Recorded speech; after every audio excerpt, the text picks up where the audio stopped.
Dios les bendiga, mis amados hermanos. Les saluda su hermana Jacqueline Rodríguez, nuevamente ante ustedes para traer la clase bíblica que tiene como título El duelo migratorio, y esta es la lección número 15 de nuestra revista El Discípulo. No quiero seguir sin antes saludarles con mi famosa frase: felicidades a todos aquellos hermanos y hermanas que nos están en esta manera sintonizando. Y el texto bíblico se encuentra en Ruth capítulo 1, versos del 1 al 22. Esa es la base bíblica que vamos a tener en consideración para esta clase, pero vamos primero a tener unas palabras de oración para que el Señor guíe cada palabra que aquí se diga. Señor, te damos gracias en esta hora porque delante de ti estamos, Señor, y sabemos, Dios mío, que esta palabra que está, Señor, fluyendo en nuestras vidas, Padre eterno, recibiremos, Señor, ese gozo y esa alegría, no solamente porque la damos, Señor, sino porque la sentimos en nuestro corazón y nos habla a nuestras vidas, Padre. Sigue tú obrando en cada vida, Dios mío, que va a tener, Señor amado, en algún momento, Señor, este contacto con esta clase, y permite que sea de bendición, no solamente para el que la escucha, sino para que puedan llevarla a otros, Señor, y que podamos ser de bendición. En el nombre de Jesús te lo pedimos y te damos gracias. Amén, Señor, amén. Así que en esta hora comenzamos ya con lo que es el texto áureo que se encuentra en Ruth 1, versículo 21, y dice así: me fui llena, con las manos vacías me devuelve Jehová. ¿Por qué aún me llamáis Noemí, si ya Jehová ha dado testimonio contra mí y el Todopoderoso me ha afligido? Palabras de nuestra hermana Noemí.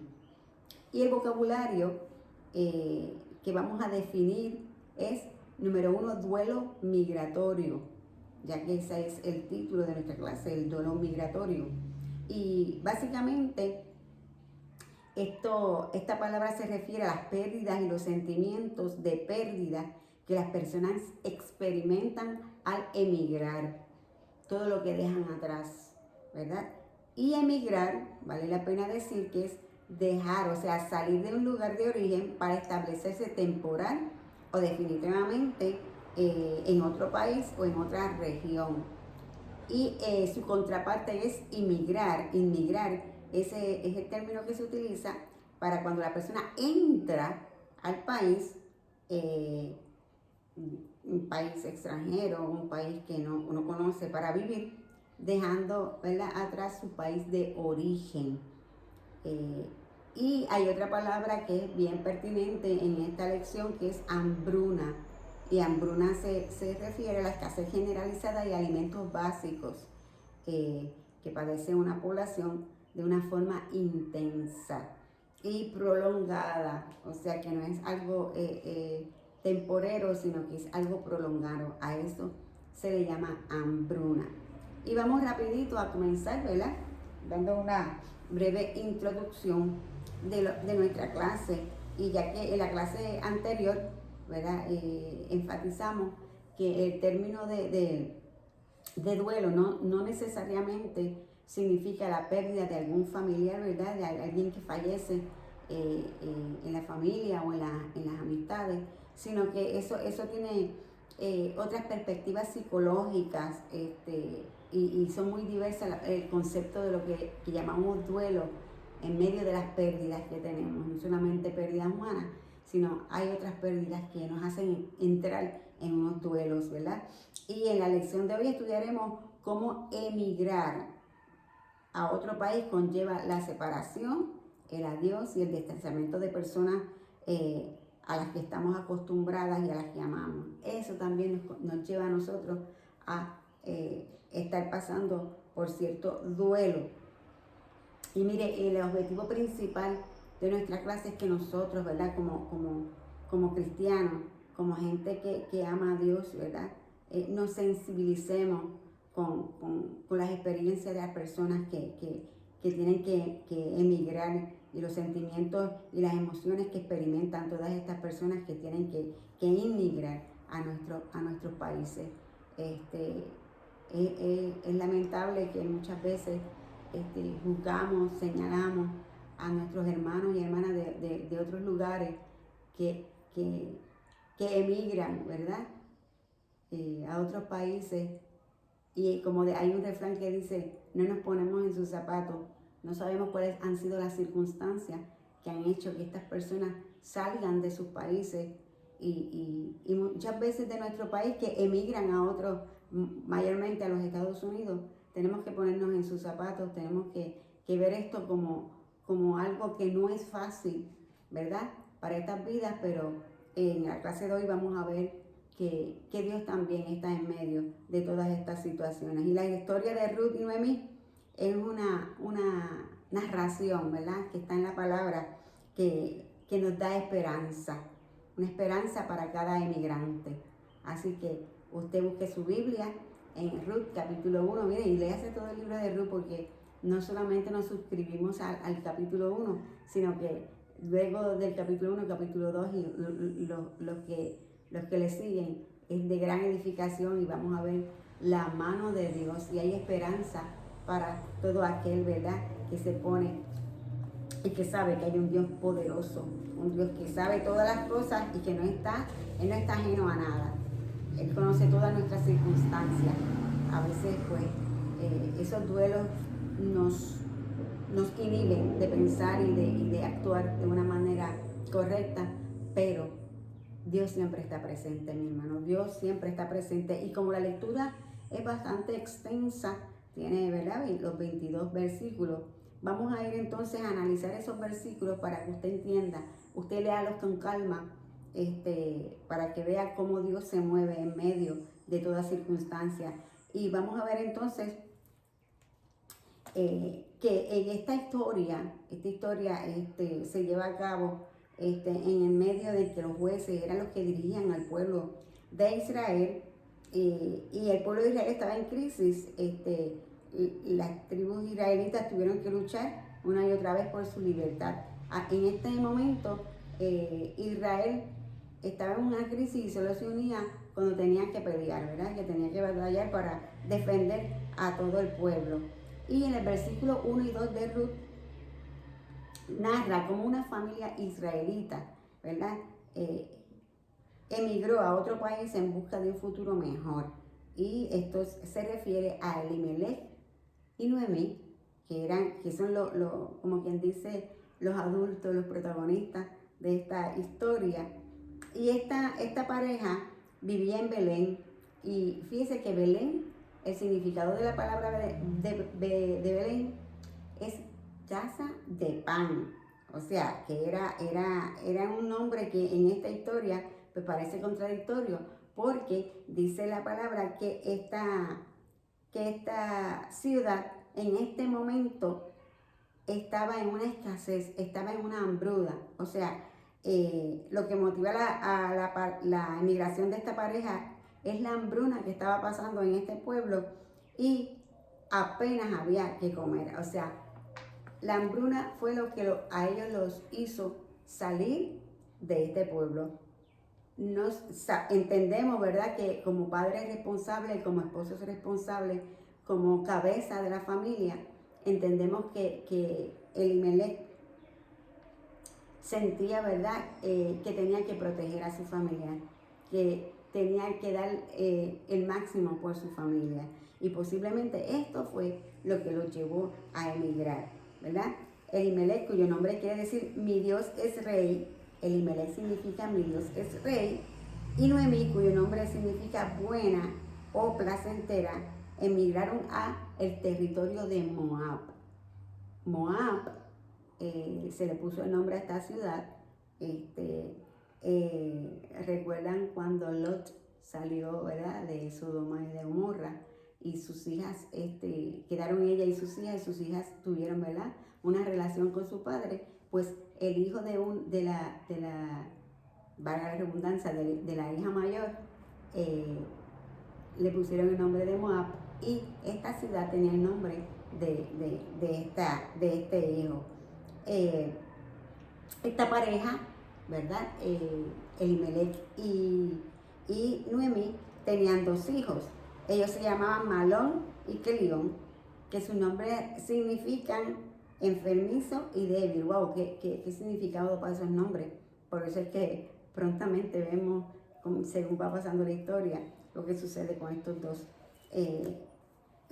jóvenes. Malión y Quilión se casaron con dos mujeres moabitas, una se llamaba Orfa y la otra se llamaba Ruth.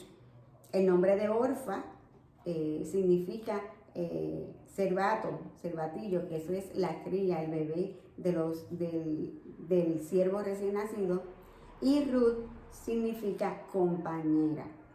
Así que básicamente yo podría decir que cuando se le pone un nombre a un hijo o a una hija, ¿verdad? Tenemos que ¿verdad? Buscar qué significa, cuál es el significado de ese nombre, porque eso también tiene mucho que ver cuál es el desarrollo de un niño o de una niña. Y yo quisiera leer textualmente lo que está en la revista sobre lo que era casarse un israelita con una mujer extranjera, ya que Malión y Quilión se casaron con dos mujeres moabitas, o sea, eran extranjeras, no eran del pueblo de Israel. Dice así: para un hombre israelita casarse con una mujer extranjera implicaba toda una serie de problemas a distintos niveles. Primero, las mujeres moabitas tenían mala fama, pues en Números 25, del 1 al 3, afirma que seducían a los hombres israelitas y los motivaban a adorar a Baal, un dios falso. Aunque estos asuntos parecen dos temas distintos, en realidad son una misma cosa. ¿Por qué? Porque Baal y Astarte, su diosa consorte, eran las divinidades del sexo. Segundo, la ley de Moisés, la Torá, prohibía el matrimonio entre personas israelitas y extranjeras. Este impedimento aparece en textos tales como Éxodo 34:16 y Deuteronomio 7:3. Además, solo las personas nacidas de madres israelitas eran consideradas israelitas. Por lo tanto, los hijos de los hombres judíos con mujeres extranjeras eran considerados extranjeros. O sea, si la mujer era israelita, entonces los hijos considerados israelitas. Pero si los hijos eran de hombres israelitas con extranjeras, entonces los hijos eran considerados extranjeros. Esa era la ley en ese momento. De los versículos 3 y 5, vean, nos sigue narrando la historia, y aquí se complica porque muere Elimelech, el esposo de Noemí, dejando a Noemí viuda, y se torna más trágica todavía cuando mueren Malón y Quilión, o sea que eran los hijos de Elimelech y de Noemí. Y entonces ahora encontramos a Noemí, a Orfa y a Ruth solas, viudas, ¿verdad? Y esto implicaba que estaban sin protección, estaban indefensas, tres mujeres solitas, ¿verdad? Y hay otra partecita aquí que quiero leer también de la revista que dice: las costumbres de la época obligaban a las mujeres viudas que tenían hijos varones a someterse a un proceso que hoy nos parece grotesco, bastante grotesco. Un familiar del difunto, preferiblemente un hermano, tenía que sostener relaciones con la viuda hasta que ella quedara en un estado de embarazo. En términos legales, los niños que resultaran de dicha relación eran hijos del difunto, no eran hijos de la persona que tuviese relaciones con la viuda. El proceso debía continuar hasta que la mujer tuviera un hijo varón. La ley que regulaba esta costumbre en Israel se llamaba el levirato, o sea, que a las hijas, a las nueras de Noemí quedar viudas, se supone que si tenía un hijo varón, ese hijo varón entonces tenía que sostener relaciones con esta viuda, y entonces el hijo que naciera, pues entonces se designaba como hijo del difunto, o sea, no hijo de la persona que tuvo relación con esta viuda. Esa era la ley. Así que, sin comentarios. Los versículos del 6 al 8, ¿verdad? Nos continúa la historia diciendo que Noemí en este momento decide regresar a Belén, que ahora, ¿verdad? Ella se enteró en la tierra en el territorio de Moab, que ya en Belén el Señor había hecho provisión de pan para esta ciudad, o sea que ya, ¿verdad? Habían salido de la hambruna, entonces ella decide regresar a Belén, y comienza el viaje con sus dos nueras, pero de momento, ¿verdad? Comprende que estas muchachas deberían estar, ¿verdad? Con sus respectivas familias. Y en el versículo del número 13, comienza Noemí a persuadirlas para que se queden, pero las muchachas, ¿verdad?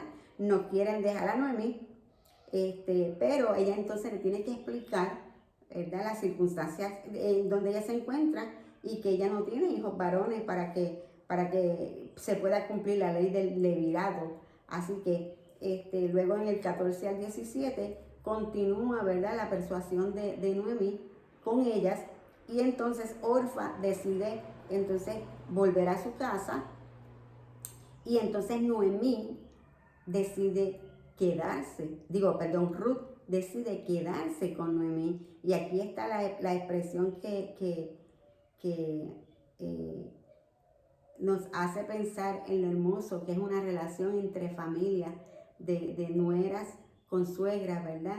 Y cómo Dios obra para de alguna manera no dejarnos desamparados. Dice que Noemí le dijo: no me ruegues que te deje y me aparte de ti, porque a donde quiera que tú fueres, iré yo, y donde quiera que vivieres, viviré. Tu pueblo será mi pueblo, y tu Dios mi Dios.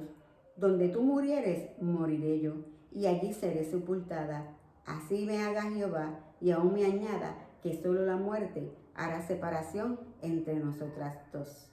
Y con estas palabras no solamente Ruth confiesa su amor por su suegra, sino miren, que Ruth hace una declaración de fe. Lo que nosotros decimos una declaración de fe, confiesa a Dios que el Dios de Israel también es su Dios. Así que hubo una conversión ahí de parte de Ruth, una confesión de parte de Ruth. Así que ya Ruth tenía en su corazón esa disposición de dejar entrar a Dios en ella. Y fíjese que fue el trato que hubo en esta familia que amaba a Dios la que convenció a Ruth de que eso era lo que tenía que hacer. Gloria a Dios por eso.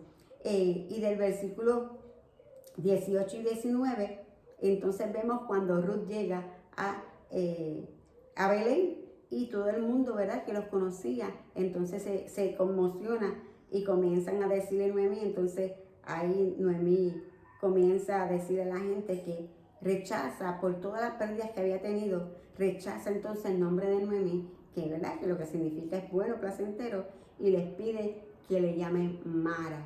¿Por qué? Porque Mara significa decir que está en una gran amargura, porque el nombre de Mara significa amargura. Y todo este relato, ¿verdad?, es lo que comprende del versículo 1 al versículo 22 de el primer capítulo de Ruth. Y aquí desconocemos las pérdidas que había experimentado Elimelech antes de partir a Moab, ante la hambruna que habría ya, ¿verdad?, en Belén. Pero queremos decirle que nosotros en este tiempo también hay muchos países que han pasado por situaciones terribles, y en Puerto Rico muchos países de Latinoamérica, unos mayor escala que otros, ¿verdad?, según nos dice la lección, han sufrido o hemos sufrido problemas económicos significativos y desastres naturales. Y hay unas estadísticas, ¿verdad?, que nos indican que estas circunstancias han elevado los índices de emigración hacia otros países de nuestras personas y de personas de otros países también, ¿verdad? Por ejemplo, en Puerto Rico, según las estadísticas que nos aparecen aquí en la lección, la tendencia emigratoria se agudizó en la época de 2010 al 2017.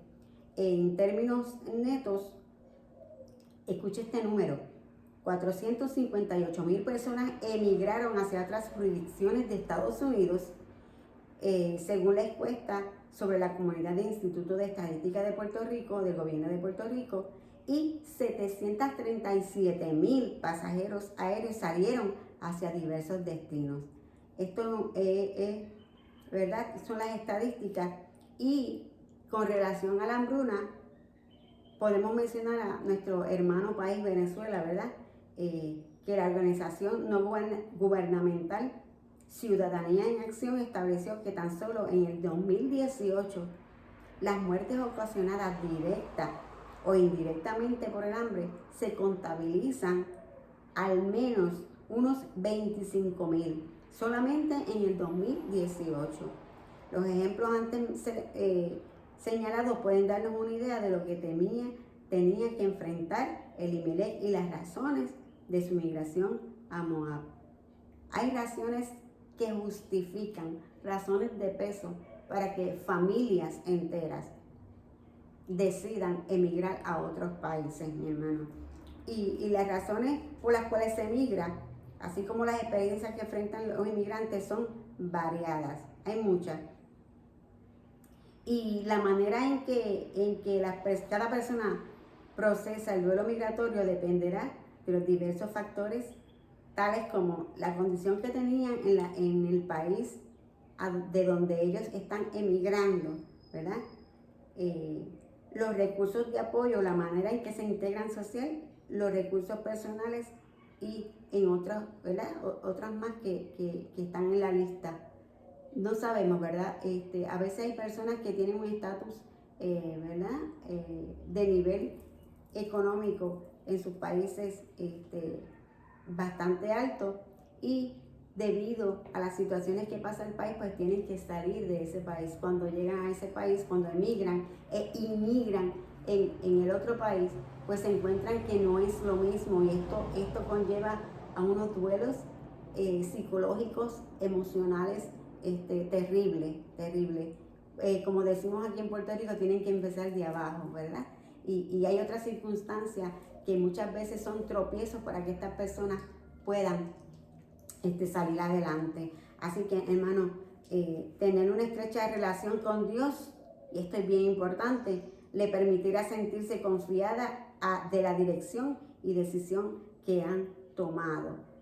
Cuando nos ponemos en las manos de Dios, podemos entonces pasar por todas estas circunstancias, seguros de que, como decimos también como refrán, que hay una luz, ¿verdad?, al final del túnel. Pero tenemos que ponernos en los zapatos de todas estas vidas, sentir compasión, sentir empatía con todas estas vidas que tienen, por X o Y razón, tienen que salir de sus lugares donde están, donde tienen su familia, donde tienen sus amigos, donde han nacido, donde se han desarrollado, donde tienen un idioma, donde están capacitados en ese país, bajo, ¿verdad?, la cultura de ese país, en desarrollarse y tener un estado de vida emocional, espiritual y económico estable. Así que seamos empáticos. La iglesia está llamada a poder sostener, ¿verdad?, a estas familias que muchas veces llegan a nuestros templos y no sabemos, ¿verdad?, su decisión para venir de esos países, pero sí sabemos que nosotros estamos llamados a tener misericordia, que podamos estrechar nuestras manos para poder dar esa ayuda necesaria, que no nos motive, ¿verdad?, el hecho de que comentarios o pensamientos de otras personas nos inhiban de hacer el trabajo que el Señor nos ha llamado a hacer. Y conocer con claridad las expectativas y razones por las cuales se emigra no siempre es tan simple, así como tampoco conocer la diversidad de emociones y sentimientos que experimentan antes, durante y luego de emigrar. Y según Valentín González en el 2005, en su investigación, los duelos migratorios traen consigo tales otros duelos. Y queremos entonces mencionar cuáles son esos duelos, ¿verdad?, Primero, el duelo por la familia y los amigos, ¿verdad? Eso comprende la separación. No es fácil dejar a unos hijos, dejar a unos padres, dejar a una esposa, dejar a la familia. No es fácil. Está el duelo por la lengua. Y esto entendemos que es prescindir de la lengua materna para el uso cotidiano en la mayoría de los contextos, hace dificultoso la expresión en los aspectos íntimos, el idioma. El duelo por la cultura. Se siente una pérdida por hábitos, valores, formas de vida propios de la cultura de procedencia. Y esto es, este duelo es bien importante porque muchas veces se choca con la cultura al país al cual emigramos, ¿verdad? Y muchas veces decimos, no, pero tenemos que acostumbrarnos, sí, pero no es fácil. No es fácil después de tú haber tenido un desarrollo en un lugar con una cultura, un idioma, ir a otro donde tienes que comenzar, como decimos, en cero. No es fácil. Muchos dicen, no, pero que tal idioma es fácil de aprender. Sí, pero cuando ya tú estás desarrollado en un sistema, cambiar a otro se hace bien difícil. Y eso trae duelos, ¿verdad? No solamente emocionales, ¿verdad? Sino espirituales, porque muchas veces te separa de esa comunidad de fe y tenemos que entonces hacer algo con esto. La oración es bien necesaria. Luego, por nivel cultural, social, trae consigo una pérdida de nivel social. El inmigrante se incorpora al último escalón social, independientemente de la posición que ocupaba en su país de origen, lo que mencioné ahorita. Cuando este estatus se prolonga, la persona tiende a desmoralizarse, desmotivarse y valorar negativamente su esfuerzo de adaptación y progreso. Y esto puede entrar en una depresión para estas personas que están en esta situación. Está el duelo por el contacto con el grupo étnico. Nuestra mayor seguridad la obtenemos en el encuentro con el grupo al que pertenecemos, donde nos identifican, reconocen. Sin embargo, la influencia de estar distante de lo nuestro y las posibles situaciones de rechazo y aislamiento hacen más patente esa pérdida. Hay muchas veces el rechazo. El rechazo tenemos que tener mucho cuidado, que nosotros no caigamos también en el círculo de las personas que rechazan estas personas, ¿verdad? Valga la redundancia, que vienen y emigran de otros países. Duelo por la pérdida del proyecto migratorio. Muchas veces estas familias, ¿verdad? Tienen un concepto de lo que van a hacer, tienen un plan trazado, pero lamentablemente pues sus expectativas no pueden llevarse a cabo, ¿verdad? Por diferentes razones, y esto pues les lleva a tener un duelo de esos proyectos que ya tenían en mente para hacer. Y el duelo por no poder regresar. Siempre se queda ese anhelo de regresar a uno a lo suyo, ¿verdad? Y lamentablemente pues cuando las personas, mayormente los países, ¿verdad? De Centro y Sudamérica, no pueden regresar. Una vez deciden emigrar a otro país, no pueden regresar a su país, ¿verdad? Y estabilizarse en su país nuevamente, ya que por las leyes no se lo permiten. Así que hay que orar mucho por estas vidas que tienen sus familias, tienen, como quien dice, su vida en su país de nacimiento, pero lamentablemente pues tienen que dejarlo a un lado por el bienestar de su familia. Muchas de estas vidas, ¿verdad? Las sellamos con que vienen a hacer y a destrozar, y lamentablemente esa idea pues es errónea. Hay gente, y yo sé y yo conozco de personas que tienen que emigrar de sus países,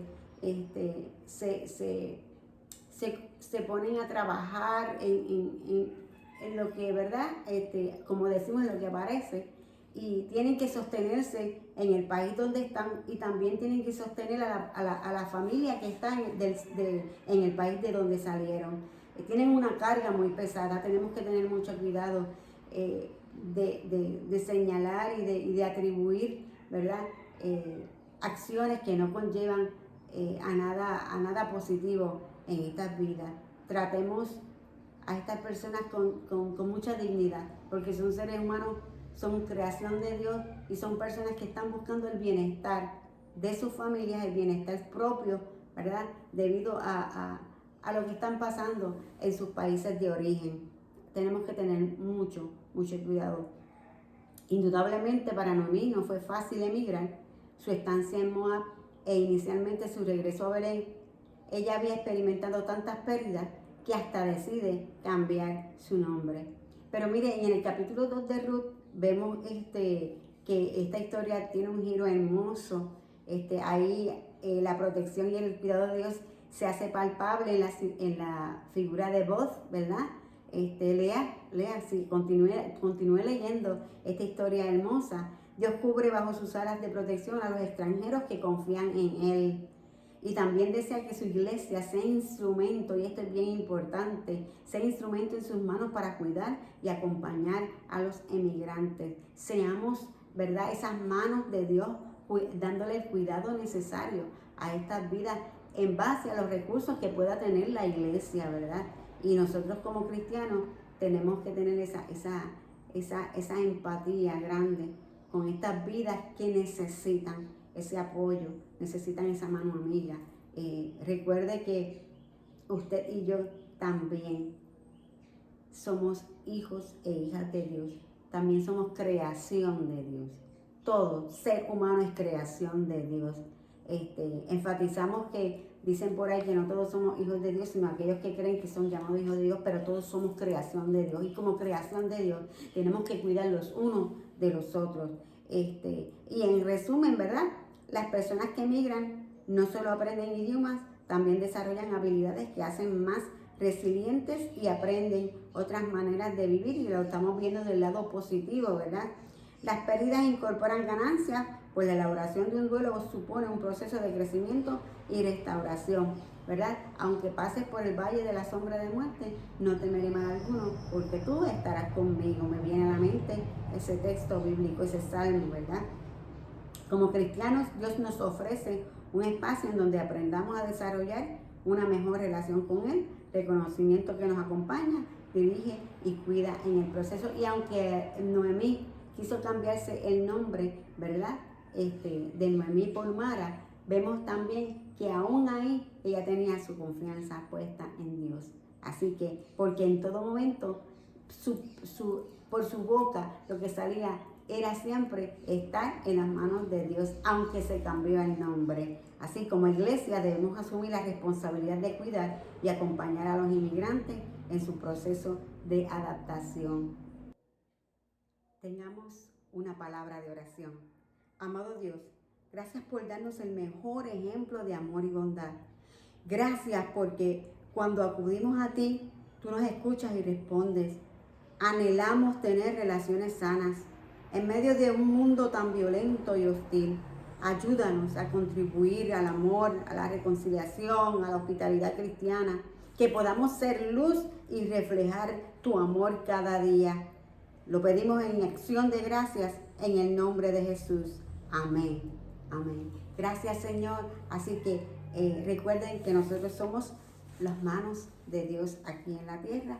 Podamos al Señor que podamos seguir hacia adelante, dando y apoyando a aquel que así lo necesita. Dios les bendiga y felicidades.